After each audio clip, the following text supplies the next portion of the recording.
Alright, YouTubers, welcome back to the shop. I have a issue today. I got out my voltmeter, I've got my soldering kits, I've got some electrical solder here. It's got rosin core, very important.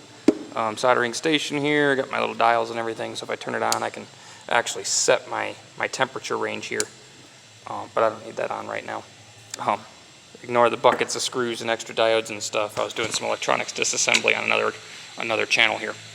But getting out a few tools here, I have a Vulcan 900 that when I would try to start it, the headlights would not come on and the starter would continue running after pressing the button. Now if this is your problem, you probably have the exact same issue that I'm having, and that is your headlight relay has gone kaput.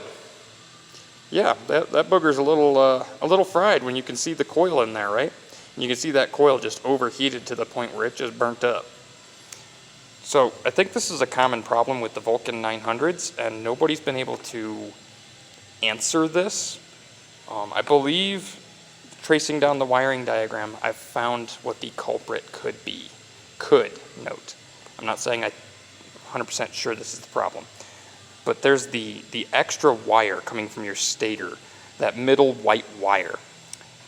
They tie in an extra tie down by your regulator rectifier.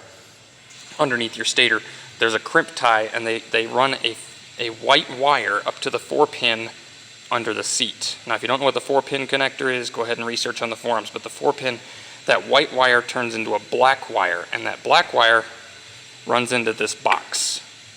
That black wire, in turn, feeds your headlight relay, this coil that burnt up, through a diode. The diode prevents the voltage from going backwards when it's an AC wave, that positive, negative, positive, negative. Diode cuts that in half, so all you're getting is the positive waves up top. Well, that would be fine and dandy because a relay, I mean, you're sending electrons through a coil, they're going to take a little bit longer. But that would be fine and dandy normally, but you'd have to have some way to regulate that peak voltage down so that way you're not burning this guy up. Basically, I think that's what's killing these. And so if you have the little black box, get yourself a desoldering gun or some kind of desoldering kit. You need something like this in order to take out all your pins. You got to take all these pins out. If you try to use a soldering iron, you're just going to break it. Don't bother. Just send it off, have somebody rebuild this. And what I've done is I placed a jumper between the center pin on my relay. Yeah, I kind of butchered it up because I was playing around earlier and I got the wrong terminal. But the center pin here to that top right pin, I placed a jumper in there and I removed my relay.